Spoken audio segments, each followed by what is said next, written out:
Okay, just outside of Gorham, New Hampshire on the trail. Finished up the White's Presidential Range. Pretty exciting. If you want to feel just how small you are, then I would suggest doing the White Mountains because it's just the scope and scale of those mountains are incredible. Very intimidating too. Uh, they were technically challenging, and I was very concerned with the weather. I constantly worry about the weather because it changes on a dime, and I knew it was going to be tough, and I didn't really need anything to complicate it, so I lucked out. I did have rain first, I think it was 3 days starting out, and not bad, not sustained all day. It was showers throughout the day, overcast, very reduced visibilities, not much to see, but the last 2 days were spectacular. Cold front came through, cleared out the area. Only issue was wind. So I'm warning you straight out. The video of up on the Whites that I'm going to play, the audio, there's just a lot of wind noise, and I debated should I just erase it or leave it there. I think for the full effect, I should leave it there. And if you find it to be too overbearing, just turn your volume down. But it was pretty intense, the wind. The gusts, I think, were 69, 70. When I came up to Washington from Lake Clear, Lake of the Clouds, it was, I believe, 48 sustained. And with my pack on, it's like a sail. And I mean, you're literally getting thrown around. It makes it very difficult. Got to say, though, and I'm not complaining at the moment about the rocks because it just doesn't seem to work, but the rocks were very grippy. When they were dry, they weren't slick at all, and I was impressed with that. Even when they were wet, they weren't as bad as some of the stuff I've seen in the South. So you had to be careful, of course, but it wasn't terrible when they were wet. Anyway, I'm glad it dried out. As I said, the wind was intense, but the views were spectacular. Wow, what a place to be! Absolutely spectacular. So after that, went into Gorham, and pleasantly surprised with Gorham. It had everything you needed, anything a hiker needed, including cell service. Lodging was reasonably priced. I thought food was reasonably priced. Plenty of things to do. There was even an outfitter. So I was very happy with Gorham. Didn't expect that, especially after I left Hanover. I thought that would be the last real town along the way, but pleasantly surprised with Gorham. No complaints. No one else that I was with had any issues or complaints either, so nice to see. What else? Oh, I put an equipment video, just one particular topic, and that's my water purification system. I'm getting to the end of the trip, so I thought I'd stick a few of those in there. If you're interested and want to watch it, do so. If not, just advance to where you go into, I believe it's the slides. But anyway, that's your choice. The water coming off the mountains, crystal clear. I'm always talking about the water, but I'm just impressed to death with the clarity of it. And it's ice cold. I know when this trip is over, it won't be so easy to find that same kind of refreshing water at home. And if you haven't had just fresh spring water, I'm not talking well water, but right off the mountains through the rocks, it's definitely has a different taste, and I've come to like it a lot. Okay, Mount Washington, just some stats on it I'll get out of the way. They say it's the most dangerous small mountain in the world. Elevation was 6288, and the highest wind velocity ever recorded, I believe anywhere in the world. The record may have been broke in Australia since, but it was in 1934, the wind was 231 miles an hour. To date, there's been 137 fatalities since 1849. I guess that's when they started keeping records, and no surprise, most of it's due to hypothermia. You could leave a trailhead down below thinking, it's not bad, we'll wear shorts and a t-shirt, but it changes on a dime, and what really drops the temperature is the wind velocity. You throw some moisture rain in there, now you got hypothermia. And I know many of the deaths occurred in the summer, even when the outside ambient static temperature was around 59, 60 degrees. So it could happen any time of the year. It probably happens more when you don't expect it in the summer months than in the winter when you do expect it. Uh, Typically 60 miles an hour and above. It's not conducive for hikers to be on that range at all because you don't realize it, but you inadvertently get blown off trail and the westerly winds push you to the east and you get caught in some areas where you don't want to be, like the Great Gulf and Dry River Valley. So that's a problem. Just what I saw with the winds that I experienced, I was very nervous and concerned. There were several times I'm stepping over rocks where it felt like somebody just gave me a shove. It was a gust of wind, so you had to be very careful. I probably should have waited an additional day, but to be honest with you, I was afraid because I knew I still, after I got to Washington, still had at least a day, possibly more, to get back down into Gorham. And believe it or not, coming down can be harder than going up. So I went with it. Another day, like I said, the wind, but who would have known, right? The reason Mount Washington, they say it's the third deadliest mountain in the world. I think Everest and Fuji are 1 and 2.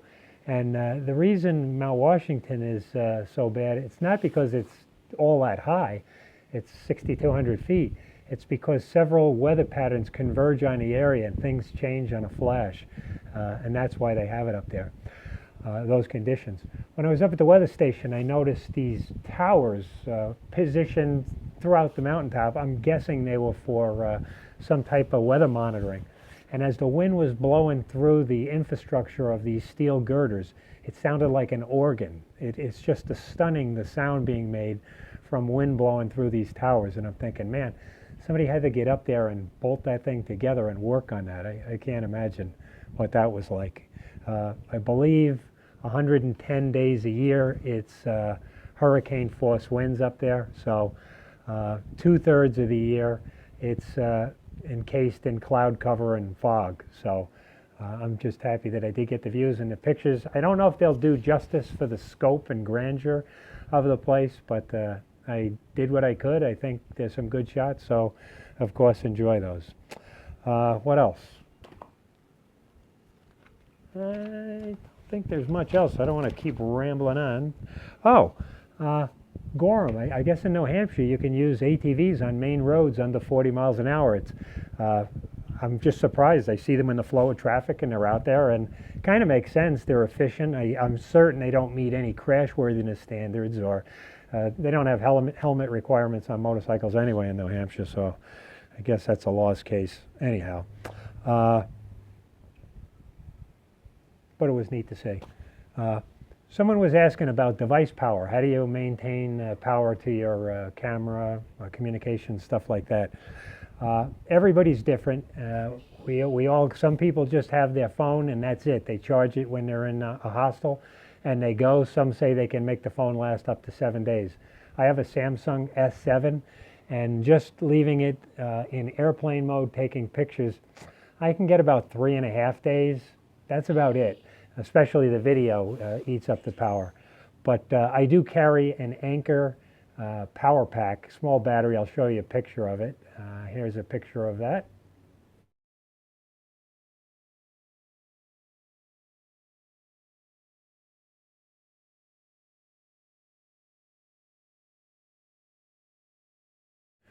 Okay, and they're available anyway. You can get them direct through Anker, or you can get them at Walmart.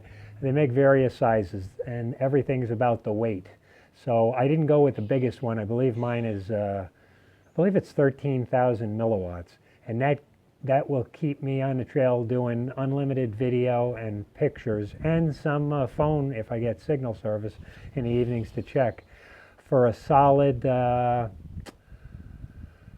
With the onboard battery on the camera and the battery pack, I would say 5 days. Early on the trip, I did remember coming off the trailhead into a town with as little as 13% of the power left, and that was it.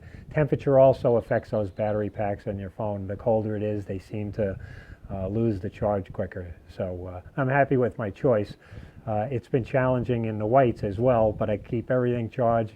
Now I have a checklist to ensure it's in airplane mode, ensure the screen display is subdued and not very bright where it's sucking a lot of power, and I made it through. and I think I still had some power on the battery as well. They're not that expensive, those battery packs. The one I have probably was $40. I didn't think that was bad, and it has 2 USB ports, and it can charge whatever you want, laptops, iPad, phones, different devices. So that's probably the best way to go, is one of those devices. I did see a girl who had one that was 25,600 milliamps. It looked like a brick. She even said it was very heavy, but she was sponsored to do the trip and had to do a video blog every day. And so she was required to have that kind of power. Otherwise, she would have given it up in a New York Minute for the one that I had. But I'm happy with the one that I had. Gorham, as I said, very happy with everything there. You'll see I took a lot of pictures. Neat trail town. Happy to see it, probably because it was such a surprise. I had high expectations of Hanover, and Hanover was a great place to be, but it was just very expensive and limited lodging options at a reasonable price. But Gorham had it all. It had expensive if you wanted it, reasonable, very, very good. Also, rides have been very good in New Hampshire. People just stopping to pick you up, and if you do hitch, you don't have to wait long to do it. And I'm meticulous with my things and my personal property, so to stop and pick up a stranger that looks like he just came out of a minefield, you're going to get your car trashed. And for people just to do that, if they have trucks, you throw your bag in the back. Sometimes they tell you to get in the back. But for somebody to stop and just take you in, then it's putting them in a bit of an inconvenience, and then they got to clean up the car later. However, there are some cars that when you get in them and then leave, they actually look better than when you got in them. So I guess everybody's different. Okay, next I anticipate, I anticipate Maine within 2 days and start moving through Maine. I think at the state line there's 282 miles left. Hope the weather improves. The black flies have, calmed down a bit. They're still there. Now it's mosquitoes, but that's just part of it. The head net works good, and you just got to be careful what you're doing and when. In the evenings when there's no wind, they'll eat you alive. Equipment's holding up good. Next time around, I'll try to put another piece of equipment in for a review on that, and that should do it. So, talk to you next time. So long.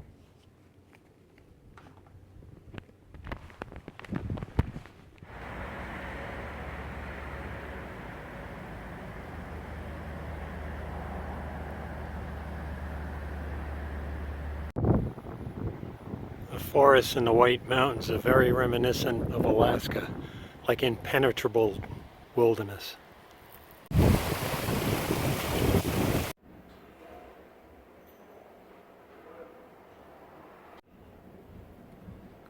Okay, current winds 40, forecast to be 55, Wednesday, June 14th.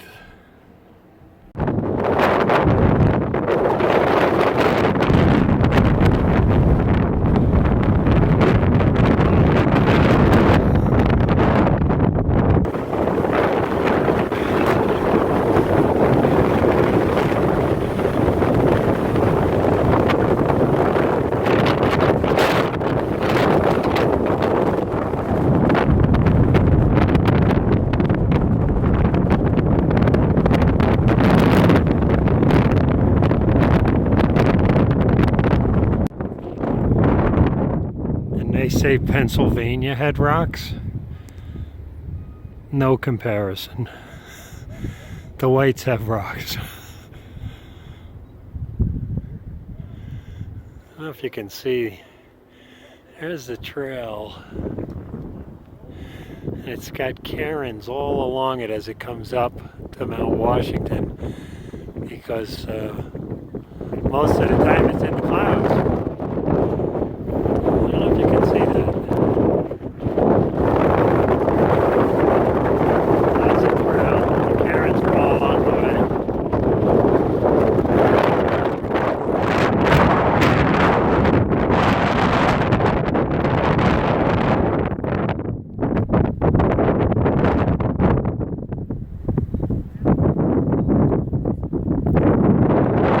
So yesterday the winds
I can't even keep my glasses on. The steady wind is 55, the peak is 70. Unreal. You need both hands and feet just to stay on the ground.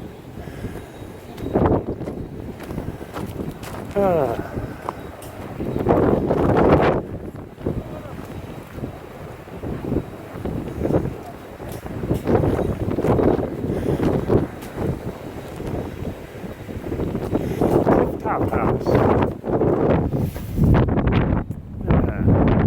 Hey, Jennifer.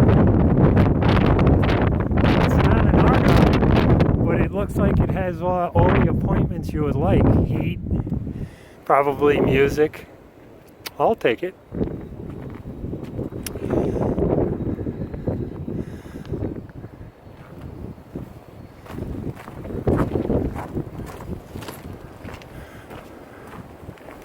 So, Mount Washington. Highest recorded wind from a surface measuring device, I think 231 miles an hour. In June of 2012, they had a wind event up here. I think the wind was 147 miles an hour. But it's vicious. The views, on the other hand, are spectacular.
Okay, in the visitor center, my ears were ringing from the wind. The wind was 48 miles an hour when I came up. You can't even hold a camera. When I try to hold it with one hand, you could feel it pulling, but incredibly windy. Yesterday wasn't as windy, but it was rain and overcast. So, little piece of heaven up here in a visitor center. It's quiet. Some snacks, souvenirs. A lot of people are up here.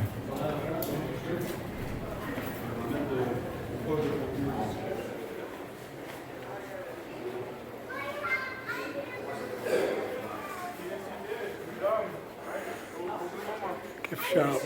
Of course, thru hikers. Food.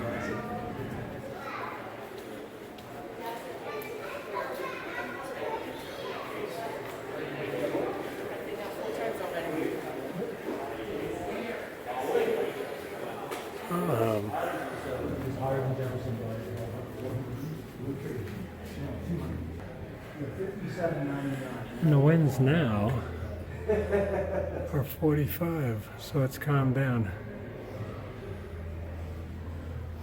I don't know if it shows wind chill factor because you have to have gloves, hat, everything on. Peak gust 69 miles an hour. Oh, wind chill 28 degrees. That would be why my fingers are numb. I have a LL Bean down jacket would attach to it, but no draw cord. So I don't know why they didn't put a draw cord on it, but It flies off every once in a while. That would sure help. Anyway, all right. I'm gonna get something to eat and start down towards Madison. Checking out. This is the Mount Washington Post Office. They don't recommend sending any drop boxes here at all because of the hours are sporadic and they don't have room to store boxes. I'm told that if they do get boxes, they ship them to surrounding local post offices, which is strange, but oh well. You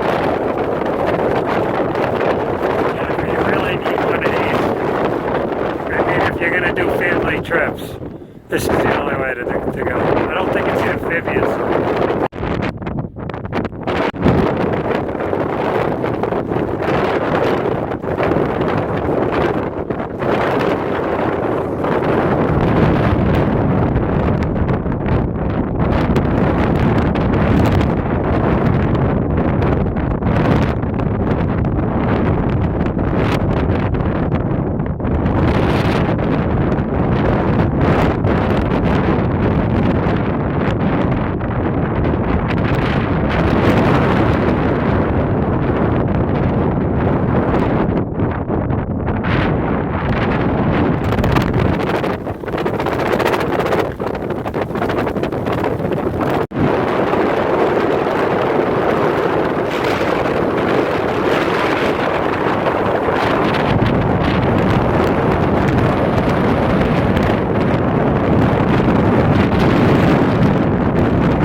Once you're above tree line, they can't put white blazes on trees anymore, so you have these rock cairns. So when the visibility goes down, you can go from one to the next. Pretty neat. But where did they get the rocks to make all these rock cairns? Where did they come from?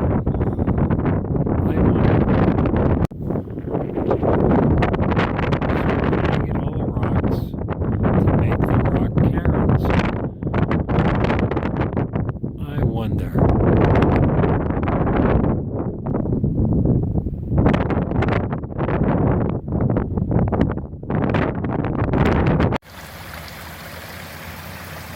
This is the trail. Pretty rough, New Hampshire.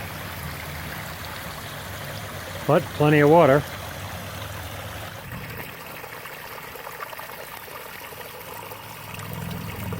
White Mountain water, crystal clear water. It's beautiful. It's ice cold too. I've been filtering it, but I bet you don't even have to. It is just absolutely crystal clear. Very nice.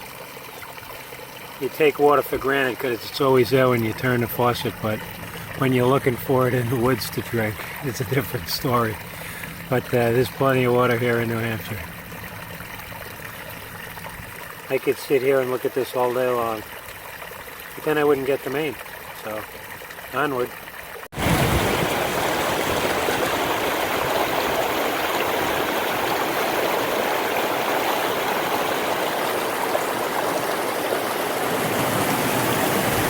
Crystal clear water. It's amazing.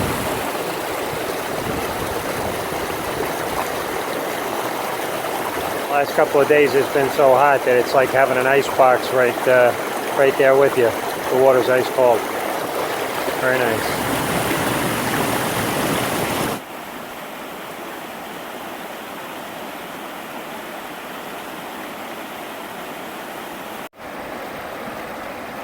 Looks like a great place to have lunch.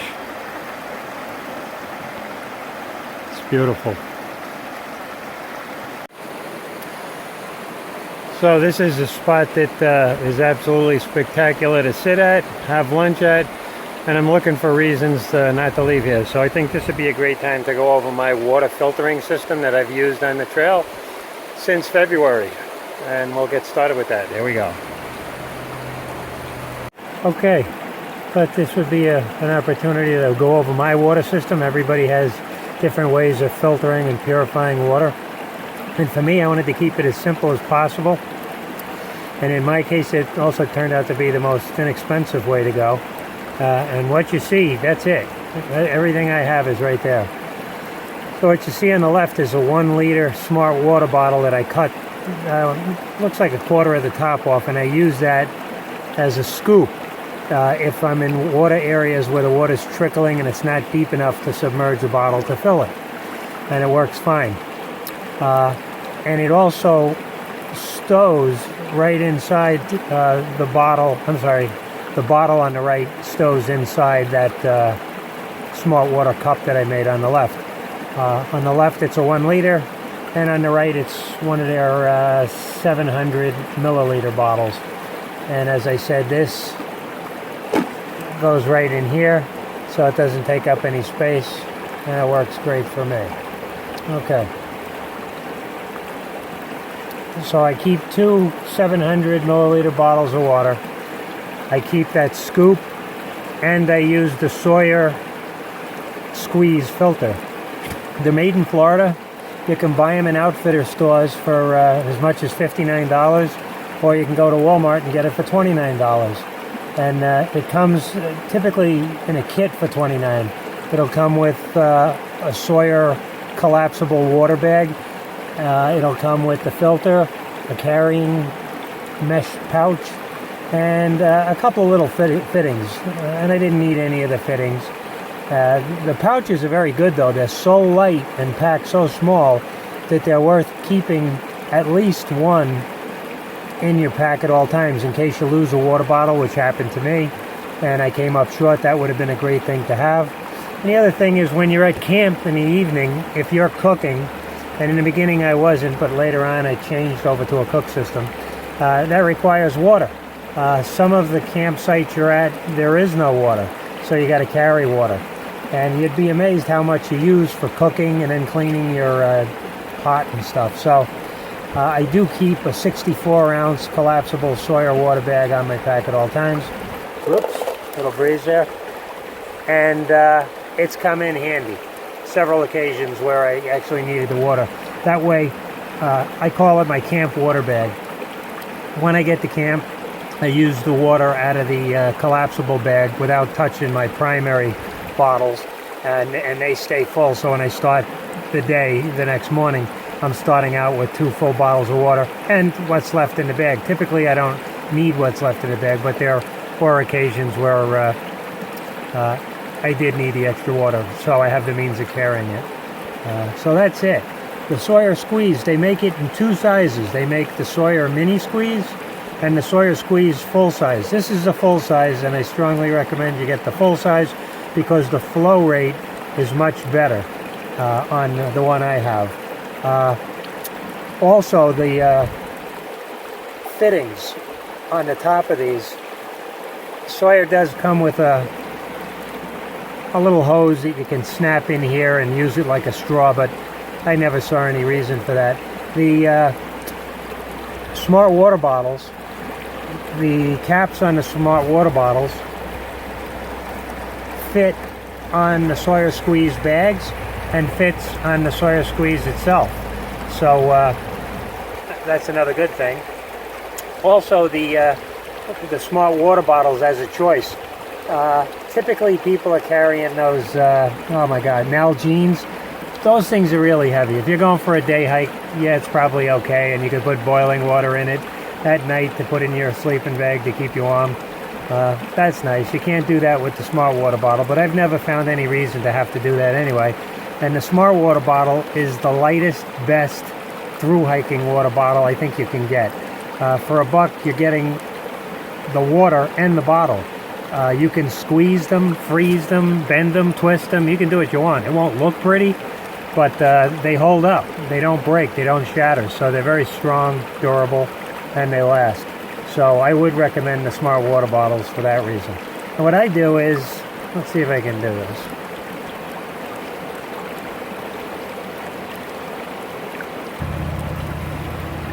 Okay.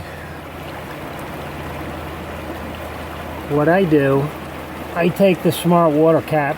By the way, this cap has another useful purpose. We'll talk about that in a minute. The Sawyer squeeze goes right on. That's it. That's the way I carry it. That's the way I drink out of it. I can squeeze this to assist as I'm drawing water from here. I don't even use the cap. I mean, I keep it because it has a purpose. But the cap also fits. The cap that comes on your smart water bottle fits right on the Sawyer squeeze as well. So I typically leave it capped. The other thing is you have to back flush the Sawyer squeeze when you get a chance. Not often. I've never had a problem. So what we do here with the Sawyer squeeze to back flush is you take the filter off, and you have to have a clean bottle of water to start with. And how do we do this? Oh, okay. So we put the regular cap right on it, like so, and pop the top, and you just pump this for about a minute in reverse flow. And what you're doing is, and it happens, the smart water bottle fitting fits on your Sawyer squeeze perfectly. And you do this for about a minute, and what you're doing is you're getting the particulate out that's clogging up your filter, and then it should flow at a better rate. So what's not to like about these smart water bottles? They have everything you need. As for the duration of the Sawyer, how long will it last you? The full-size one is 1 million gallons, and the mini is 100,000 gallons. I've had this since February 16th. It works fine. I have no problems with it. You can't freeze it because they say you may damage it. So what I do is, in cold temperatures, I keep it under my coat, and at night I stuffed it in my camp socks that I was wearing in my sleeping bag to prevent it from freezing up. And no, it doesn't leak once it's got water in it, so there's no problem there where it'll drip out and you'll have wet feet. Anyway, it's simple, it's inexpensive. I don't see a better way to go. Other people do have these elaborate systems that aren't reliable. They're heavy, very expensive, and I think this is the way to go. Very happy with it. So you can also, it comes with fittings. If you have one of those bladder systems that I don't like, because I don't like the taste of plastic, and you're saying, well, you're drinking out of plastic. Yeah, but the vinyl they use in those bladders, you can taste it. I don't know what it is. Anyway, what you can do is, hang on, I don't want to lose this bottle here. There we go. Okay, what you can do is, if you do have a bladder system, you simply cut the line somewhere between the mouthpiece and the bag, and you insert this, and there's a fitting on this end, so it's now an inline system in your bladder that's on your back. Just keep filling the bladder with dirty water, but as you use it, it comes out clean, and it's crystal clear clean. So something to think about, but very inexpensive, very reliable, no problems with it at all. So this is my water system. I thought I'd just put that in this video. We're getting to the end, and now I have an opinion on what works and what don't. This is a good system. It works very well. Okay, checking out. Okay, in Gorham, New Hampshire, finished the White Mountains Presidential Range. I was very nervous about the weather because it was just rotten all along, and so I was concerned. It's quite difficult under good conditions, so I was just hoping for the best. And I did have rain for all but 2 days, but the 2 days that I didn't have rain was Mount Washington and coming down from Madison into Gorham. So I was happy for that. The wind was roaring though, and I do have a lot of pictures, but any video with audio, I might even just erase the audio because the wind is so loud you can't hear anything. And but the videos, I'm sorry, the pictures are good, and even the video images are good. Anyway, Gorham. Hang on a second. Okay. Anyway, Gorham, great town. Has everything you need. I mean, everything. Several hostels, motels, I think reasonably priced. Food resupply options, quite a bit. Shockingly, my cell phone has 5 bars, and it's a straight talk phone. It's a Samsung S7 straight talk. So I'm told that it's Verizon is the carrier. I can't be absolutely sure about it. If that's the case though, great. Just to give you a heads up on that. So the phone, 5 bars, that's good. What else? Oh, I guess in New Hampshire, you're allowed to ride ATVs on public roads. I'm seeing people do that, just, you know, driving down Main Street on 3-wheelers, 4-wheelers, and I don't see any license plates on them. I don't know what the ordinances are, but that was different. Gorham Hardware and Sporting Goods. Just went in, took some photos. Very well stocked sporting, camping supply and hardware. I haven't seen a place like this since 1973. Nichols Hardware. It was in Carmel, New York. They were a hardware store, but also sold firearms, ammunition, sporting goods, and you just don't see that anymore. So this is pretty neat. I had to get out of there though because there was too many tempting delights to be had. So, okay, onward, continue exploring. Nice town though. Gorham, New Hampshire.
you.